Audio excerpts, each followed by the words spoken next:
বড় ওই প্রথম প্রশ্নটা ফিরে যাচ্ছে, আপনি কি একই কথা বলবেন যে সাধারণ মানদণ্ড বলে কিছু হয় না? মানে ছোটবেলায় বর্ণ পরিচয়ে পড়া যে অমুক বড় ভালো ছেলে আর অমুক ভালো নয়, এই ভালো ছেলে আর ভালো নয়ের মাঝখানের সীমারেখাটা সত্যিই রাজনীতিতে নেই। রাজনীতিতে ধূসর সীমারেখা, যেটা আপনি বলছেন সেই সীমারেখাটি ধূসর, এবং রাজনীতির ক্ষেত্রে, দলীয় রাজনীতির ক্ষেত্রে সাধারণ মানদণ্ড বলে কিছু হয় না। এটা আমি আবার বলছি, আমি বলছিলাম আবার আমি ঝন্টু বড়াইকের কাছে আসবো, তারপর আমি অভ্র আপনার কাছে আসবো। ঝন্টু বড়াই অনির্বাণের কাছ থেকে একটা স্বীকারোক্তি অন্তত পাচ্ছি, আমি জানি না অভ্র কি উত্তর দেবেন, তবুও বলবো অনির্বাণের কাছ থেকে একটা স্বীকারোক্তি পাচ্ছি। কিন্তু মজা হচ্ছে নির্বাচন চলাকালীন ফিরদৌস শামীম যেরকমটা বলছিলেন, তখন কিন্তু বলা হয় না এই স্বীকারোক্তিগুলো, তখন কিন্তু করা হয় না স্বীকারোক্তিগুলো, তখন বলা হয় আগে জানলে টিকিট দিতাম না।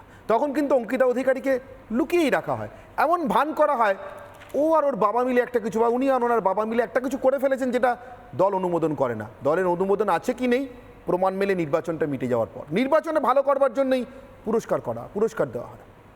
মানে আমি বলছি ও হতাশার থেকে হঠাৎ এইরকম একটা স্টেটমেন্ট দিল কিনা জানি না, কারণ মোটামুটি ও দেওয়াল লিখনটা বুঝে ফেলেছে যে তৃণমূলে এন্ট্রি পেতে গেলে এমন কিছু ধামাকাদার দুর্নীতি করতে হয়। তুমি বলো না মমতা ব্যানার্জি লাইভলিহুডের প্রশ্নে খুব উদার, সবার লাইভলিহুডের কথা বলে, এই লাইভলিহুডের একটা নমুনা তুমি দেখলে। তুমি আরও উদাহরণ যদি তুমি খাতা কলমে অঙ্ক করে দেখো যে নুসরাত জাহান একজন ধর্ষণকারীকে বাড়িতে রাখার জন্য পুরস্কৃত হয়ে এমপি হয়েছিল। তুমি এই যে কি নাম আমাদের অঙ্কিতা অধিকারীর বাবা খাদ্যমন্ত্রী ছিল বামফ্রন্টের সময়, আমরা জানি পাড়ায় ওনার বাড়ির সারমেয়দেরও উনি চাকরি দিয়েছিলেন। তারপরে বাকিবুরদের উত্থান, হ্যাঁ একদম, তারপরে তুমি পরেশ অধিকারীর কোল থেকে জ্যোতিপ্রিয় মল্লিকের কোলে জাম্প করেছিল। তুমি জ্যোতিপ্রিয় মল্লিকের স্ত্রী, তার মেয়ে প্রিয়দর্শিনী, ভুরি ভুরি অভিযোগ, সিবিআই অ্যারেস্ট করেনি মানে আমি ধোয়া তুলসী পাতা। চন্দন বসুকে সিবিআই কোনোদিন অ্যারেস্ট করেনি, আজ অব্দি করেনি। আমি তোমায় বলি, তাহলে ধরে নেবো মমতা বন্দ্যোপাধ্যায় সারা জীবন শুধু মিথ্যে বলে গেছে। একদম, আমি তোমায় বলছি যে পলিটিক্স অফ ডিনায়াল নামে একটা উপন্যাসে শুধু ডিনাই করার একটা ভঙ্গিমা থাকে। তৃণমূল চলছে কিভাবে জানো? তুমি চুরি করেছো, কালকে যদি অঙ্কিতা অধিকারী ধরা পড়ে, অঙ্কিতা অধিকারী যে চাকরিটা চুরি করেছে না, এবং টাকাটাও রিটার্ন করে দিয়েছে, মানে স্বীকার করে নিয়েছে সুদে আসলে টাকা রিটার্ন করেছে নিঃশব্দে, ওটা তো তার ব্যক্তিগত, আর এই সিদ্ধান্তটা দলের। অঙ্কিতা চাকরি চুরি করছে ব্যক্তিগত মমতার ভাষায়, আর পোস্টটা দিয়েছে তার যোগ্যতায়, এই চুরির যোগ্যতায়, এটা দলের সিদ্ধান্ত। ফলে তোমরা এটাকে কেন বিতর্কের মধ্যে রাখছো? তৃণমূল কি একটা মনস্তাত্ত্বিক দল? আমি জিজ্ঞাসা করছি, কারণ আছে। ধরুন এই তো অনির্বাণও বলেছে রাজনীতির ক্ষেত্রে ধূসর, এখন আমাদের মানুষের ক্ষেত্রেও আছে। আমরা জানি প্রত্যেকের মধ্যেই ডক্টর জেকিল মিস্টার হাইড আছে, রজগুণ সত্যগুণ তমগুণ কার মধ্যে নেই বলুন না? তা তৃণমূল কি অঙ্কিতা অধিকারীর মিস্টার হাইড সাইডটাকে প্রাধান্য দিচ্ছে, ডক্টর জেকিলকে নয়? নাকি ডক্টর জেকিলকে নির্বাচনের আগে পর্যন্ত লুকিয়ে রেখেছিল, এবার মিস্টার হাইডকে সামনে আনার পালা? কোনটা? অনির্বাণ এই অঙ্কিতাদের উপযুক্ত একটা প্রতিস্থাপন দিয়ে মমতা ব্যানার্জি বার্তা দিচ্ছে যে লক্ষ লক্ষ চুয়োর যারা, এই যে ধরো পরশুদিন 16 তারিখে যদি 26,000 চাকরি প্রাপকদের মধ্যে একটা বড় অংশের চাকরি চলে যায়, তাদের কাছেও তো মমতা একটা বার্তা দিল, তোমাদের কোনো চিন্তা নেই, আমি আছি, তোমাদের প্রত্যেকটা ব্লক প্রেসিডেন্ট অমুক প্রেসিডেন্ট করে দেবো আমি। এই যে চুরিটাকে উনি শেল্টার দিলেন, এটা কিন্তু সামাজিক একটা বার্তা, যেই বার্তায় কিন্তু তিনি তার দলকে আরো ক্ষমতাশালী করলেন। তুমি খেয়াল করে দেখবে, তোমরা বোধহয় লোকসভা নির্বাচনের রেজাল্টের পরে কোনো একটা চ্যানেলে কোনো প্রোগ্রামে বলেছিলে যে যারা চাকরি চুরির দায়ে ভয় পাচ্ছে চাকরি চলে যাবে, তারা ঝাঁপিয়ে মমতাকে ভোট দিয়েছে। কারণ মমতা যদি ক্ষমতায় ফিরে আসে, অন্তত কোনো একটা জায়গায় তার চাকরি চুরির পরে, চাকরি চলে যাওয়ার পরে তারা শেল্টার পাবে। এটা বার্তা, অঙ্কিতাদের এইভাবে শেল্টার দেওয়া, এটা বার্তা দেওয়া, আমি যাতে ফুলে ফেপে ওঠে ফ্রিঞ্জ এলিমেন্টদের দিয়ে। ফিরদৌস শামীমের কাছে আরেকবারের জন্য আসছি, তারপর আমি অভ্র আপনার কাছে আসছি। ফিরদৌস শামীম, সুপ্রিম কোর্টে মামলা আছে, খুব শিগগিরই রাজ্য সরকারকে জানাতে হবে যোগ্য অযোগ্য আলাদা করতে পারছে কিনা, দুধ আর জল আলাদা করতে পারছে কিনা, রাজ্য সরকারের পক্ষে সেটা আদৌ সম্ভব কিনা। তার আগে কি রাজ্য সরকার বার্তা দিল যারা জল হয়ে বাঁধও যাবে, যদি যায় চিন্তা নেই, আমরা আছি, অঙ্কিতার মতো পুনর্বাসন পাবে? দেখুন, এই বার্তা তো মমতা বন্দ্যোপাধ্যায় অনেক আগে দিয়েছেন, এবং শুধু তাই না, সেই বার্তার পরিপ্রেক্ষিতে কাজ করেছেন। কি বার্তা ছিল? আপনার আগের পর্বে আমি বলেছি, একজনেরও চাকরি যাবে না। এই বার্তা অত্যন্ত পরিষ্কার। তার কারণ হচ্ছে একটাই কারণ, যে তাদের সঙ্গে আছে তার।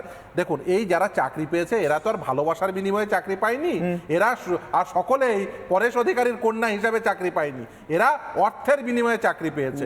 এবং সেই সেই অর্থটি বেনিফিশিয়ারি কেউ আছে এবং সেটা সর্বোচ্চ মাথা পর্যন্ত পৌঁছেছে। এই যে সর্বোচ্চ মাথা, তারা কিন্তু এই যে পিরামিড লাইক স্ট্রাকচার তৈরি হয়েছে, এই বেনিফিশিয়ারি গ্রুপ তৈরি হয়েছে, তাদের প্রত্যেককে বার্তা দিচ্ছে, দেখো তুমি দালাল হিসেবে টাকা তুলেছো, তোমার সঙ্গে আছি, তুমি এই টাকা দিয়ে চাকরি পেয়েছো, তোমার সঙ্গে আছি, তুমি বড় নেতা, তুমি তুমি এই দালালদের কন্ট্রোল করতে, তোমার সঙ্গে আছি, এই যে সকলের সঙ্গে আছি, এই বার্তা দেওয়ার জন্য এটা একটা বলতে পারেন উদাহরণ তৈরি করছে। আমি অভ্র কাছে আসবো। অভ্র, নির্বাচনের সময়কার কথা নিয়ে কথা হচ্ছে, আমার স্মৃতি একটু বেশি শক্তপোক্ত, এটার জন্য সমস্যা হয়, আমারও হয়, আপনাদেরও হয়। তাই আমি ভুলতে পারি না যে নরেন্দ্র মোদী প্রধানমন্ত্রী নির্বাচনের শেষ 3 পর্বের সময় এসে আপনাদেরকে একটা দায়িত্ব দিয়েছিলেন, মানে আপনাদের দল বিজেপিকে দায়িত্ব দিয়েছিলেন একটা ওয়েবসাইট করবার জন্য, একটা কমন পোর্টাল করবার জন্য, যারা যোগ্য চাকরি প্রার্থী তাদের পাশে দাঁড়ানোর জন্য। কতটা এগুলো সে কাজ, সে পোর্টালে কতজন পোর্টাল করা নথিভুক্ত হয়েছে? হয়েছিল এবং একটা কমিটিও করা হয়েছিল এবং সেই কমিটিতে কিন্তু যারা যারা যোগাযোগ করেছেন তাদের পাশে কিন্তু দলগতভাবে আমরা দাঁড়াচ্ছি। নাম্বার কতজন? এবার দেখুন, নাম্বার সেটা আমার কাছে নেই, কারণ আমি তো লিগ্যাল ডিপার্টমেন্টে নই বা এই পোর্টালটা আমি চালাই। দল হিসেবে আপনার কাছে আপনি থাকার যখন কথা। লিগ্যাল ডিপার্টমেন্টের মধ্যে আমি তো নাম করে দলকে বলছি, দায়িত্ব আমি দিয়েছিলেন বলে দিচ্ছি। তরুণজ্যোতি তিওয়ারি রয়েছেন ওই কমিটির মধ্যে। তরুণজ্যোতি তিওয়ারি যখন আপনার এই শোতে আসবেন, আমি আমার আপনি একদম পিসিআর এর সহকর্মীদের অনুরোধ করব হ্যাঁ, তরুণজ্যোতি direct তিওয়ারিকে একবার যোগাযোগ ফোন করবার জন্য। তরুণদা নিশ্চয়ই না পজিশনে তরুণজ্যোতি থাকবে, তিওয়ারির কাছ থেকে উনি জানার এই চেষ্টা উত্তর করুন। দিতে পারবেন, Please। কারণ আমি লিগ্যাল ডিপার্টমেন্টটা দেখি না বা আমি ওই কমিটির সদস্য নই, পরিষ্কার। কিন্তু যেটা মানে আমি বলছি, আপনারা দপ্তর ভাগাভাগি করেন? না না নিশ্চয়ই ওটার জন্য আলাদা একটা জানা, আমি ওটার তরুণজ্যোতি জন্য তিওয়ারির সঙ্গে আলাদা যোগাযোগ কমিটি করছি। করে দেওয়া হয়েছিল লিগ্যাল হেল্পের জন্য। কথা স্পষ্ট করি। থেকে আসা বিজেপি, অভ্র। যাকে চোর বলেছিলাম আজকে স্যার বলা না, না, বিজেপি, এক মিনিট, অভ্রদের মতো এক মিনিট, এবার অভ্র, আমাকে বলতে অভ্র, একটা কথা খুব স্পষ্ট করি, সেটা হচ্ছে মমতা বন্দ্যোপাধ্যায় তার সরকার, তার দল নিয়ে যখন আমরা আলোচনা করি তখন এন্টায়ারিটি অর্থাৎ সম্পূর্ণতায় আলোচনা করি।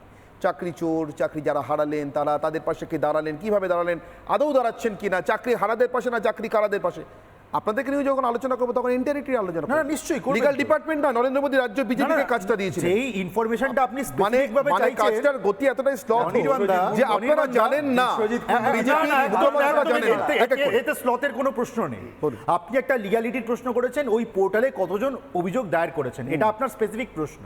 ওই পোর্টালের দায়িত্বে যারা রয়েছেন 5 জন কি 6 জন, তার মধ্যে একজনের নাম করে আমি এখানে বসে বলে দিলাম, যাকে আপনি ব্যক্তিগতভাবেও চেনেন, উনি বহুবার আপনার শোতে এসেছেন, উনি একজন মুখপাত্রও বটে।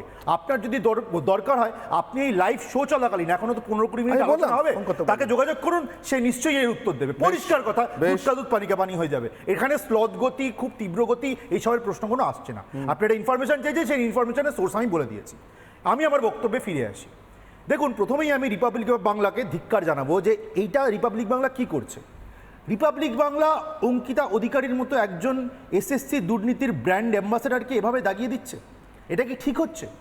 যেই দলে পার্থ, বালু, অনুব্রতের মতো বাঘা বাঘা চোর রয়েছে যারা জেলের ভাত খাচ্ছে, সেই দলের মধ্যে অঙ্কিতা অধিকারীর মতো একজন মহিলা থাকবেন যিনি দুর্নীতির দায়ে হয়তো তার চাকরিটা হারিয়েছেন, তারপর একটা সাংগঠনিক দায়িত্বে আসবেন, সেটা স্বাভাবিক নয় কি?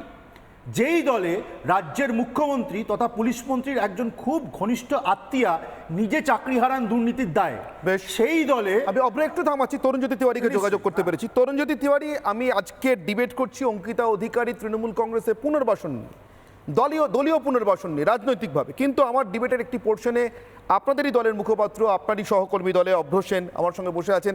আমি তাকে জিজ্ঞাসা করেছিলাম, প্রধানমন্ত্রী যে কাজ আপনাদের দিয়ে গিয়েছিলেন, যারা যোগ্য অথচ চাকরি হারিয়েছেন, আদালতের রায় তার কারণ যোগ্য অযোগ্য আলাদা করা যাচ্ছিল না, দেশের সর্বোচ্চ আদালতে সে মামলা এই মুহূর্তে ঝুলে রয়েছে। আমার প্রশ্ন ছিল, প্রধানমন্ত্রী আপনাদের দায়িত্ব দিয়েছিলেন একটা পোর্টাল তৈরি করবার, সেখানে যোগ্য চাকরি প্রার্থীরা আবেদন করবেন, আপনারা তাদের পাশে দাঁড়াবেন, যারা সত্যি সত্যিই যোগ্য হিসেবে চাকরি পেয়েছিলেন এমন কতজন সেই পোর্টালে নাম নথিভুক্ত করলেন তরুণজ্যোতি তিওয়ারি? অভ্র আমাকে আপনার সঙ্গে যোগাযোগ করতে বলেন, আপনারা দায়িত্বপ্রাপ্ত বলে, আমি সেই কারণে আপনাকে ফোন করলাম। পোর্টাল প্রধানমন্ত্রী ঘোষণা করে যাওয়ার পরে বিভিন্ন জেলায় জেলায় আমরা সম্মেলন করেছিলাম। আপনার মনে থাকবে দুর্গাপুরে থেকে শ্রমিকরা একটা প্রেস কনফারেন্সও করেছিল, প্রেস কনফারেন্স করে পোর্টালের অ্যাড্রেস পাবলিক করা হয়েছিল। ডেটা কালেকশন এখনো চলছে, ভেরিফাইড ডেটা যেগুলো আসছে আমাদের কাছে, সামনের দিনে যখন মামলা আছে যে করেন আমাদের কাছে কন্ট্যাক্ট করেছে, তাদের পেপারস নিয়ে আমরা অলরেডি যাবো। এটা দলীয় ব্যাপার।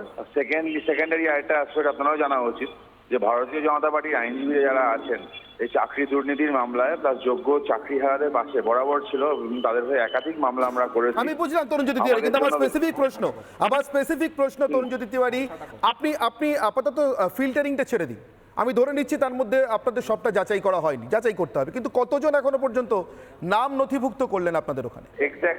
এক্স্যাক্ট নাম্বার আমাকে এখন আইটির কাছ থেকে নিতে হবে। এক্স্যাক্ট নাম্বার আমি আপনাকে আমাকে যদি জিজ্ঞেস করেন, মামলার দায়িত্বে আমি আছি, এক্স্যাক্ট নাম্বারটা দায়িত্ব আমাকে আইটি টিম বলতে হবে। এই মুহূর্তে বলা সম্ভব না, বাট আজকের দিনের মধ্যে আমি আপনাকে বলে দিতেই পারবো। বেশ, আমার আপাতত আপনার কাছে এখনো প্রশ্ন নেই। তরুণজ্যোতি তিওয়ারি, ধন্যবাদ আমাদের সঙ্গে কথা বলবার জন্য।